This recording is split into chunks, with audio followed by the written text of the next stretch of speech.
talk about a very practical skill in ECG interpretation. How to calculate heart rate correctly. And the key word here is correctly.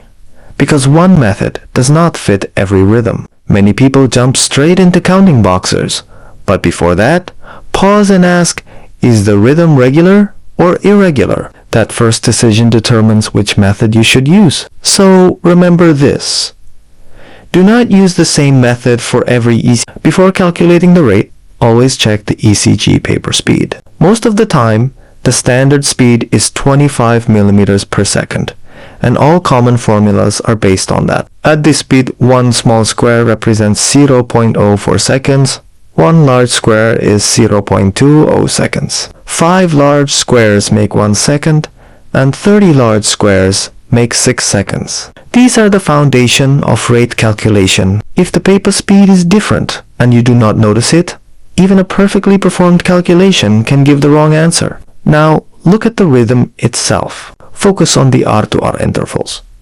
If they are evenly spaced, the rhythm is regular. If the spacing varies, the rhythm is irregular. This is important because in a regular rhythm, one cardiac cycle is essentially representative of the next, so box counting methods work well. But in an irregular rhythm, 1 or 2 hour interval may not reflect the true average rate. So, first, judge regularities, and only then decide how you are going to calculate the rate. If the rhythm is regular, the fastest bedside method is the 300 method. You count the number of large squares between 2 consecutive R waves and divide 300 by that number. So, for example, if there are 4 large squares between the R waves, the rate is 300 divided by 4, which gives 75 beats per minute. This is a very useful quick estimate in regular sinus rhythm, regular bradycardia, and regular tach. It is simple,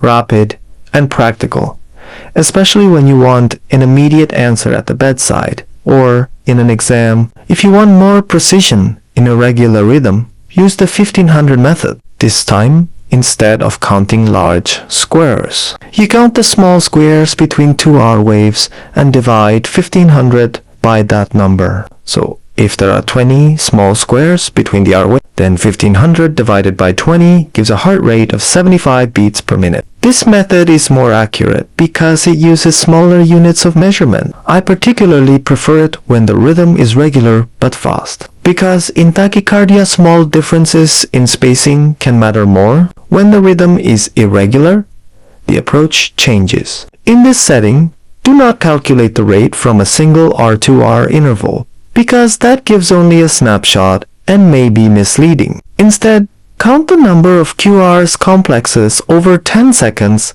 and multiply by 6. For example, if you count 16 QRS complexes in 10 seconds, the rate is 96 beats per minute, an average ventricular rate, which is what you usually want in irregular rhythms. This method is especially useful in atrial fibrillation, sinus arrhythmia, frequent ectopics, and variable AV block. And in atrial fibrillation, be clear. Report the average ventricular rate, not an isolated instantaneous interval. Atrial flutter deserves special attention because it is a classic exam rhythm and an important clinical rhythm. Here, you often need to think in terms of 2 rates, the atrial rate and the ventricular rate. The atrial activity is represented by the flutter waves, while the ventricular rate is calculated from the QRS complexes. One very important pearl is this. A regular narrow complex tachycardia at around 150 beats per minute should immediately make you think of a atrial flutter with 2-to-1 AV conduction. That is a classic clue. So in flutter, do not just stop at saying the rate is 150. Think about the mechanism behind that rate. In a V block, especially second degree AV block and complete heart block, you again need to separate atrial and ventricular activity. The atrial rate is calculated from the P2P interval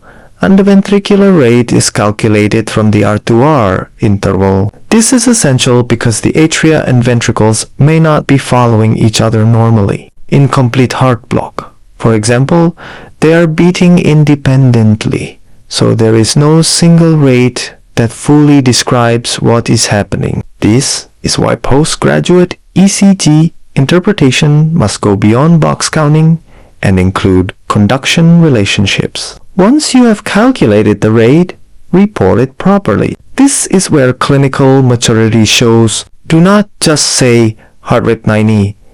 That is incomplete and not very useful. A proper report combines the rate with the rhythm diagnosis. So you would say regular sinus rhythm at 75 beats per minute, or atrial fibrillation with an average ventricular rate around 110 beats per minute, or atrial flutter with 2:1 AV conduction and a ventricular rate around 150 beats per minute. That kind of reporting is more accurate, more professional, and much more clinically meaningful. So let's finish with the overall algorithm. First, check the paper speed. Second, identify the QRS complexes clearly. Third, assess whether the R2R intervals are regular or irregular. If the rhythm is regular, use the 300 method for a quick estimate, or the 1500 method when you want more precision. If the rhythm is irregular, count the QRS complexes in 10 seconds and multiply by 6. And if you are dealing with atrial flutter or a V-block, remember that atrial and ventricular rates may need to be calculated separately. Finally, always report the rate together with the rhythm diagnosis. Because in ECG interpretation, a number by itself is never enough. It only becomes clinically useful when interpreted in context.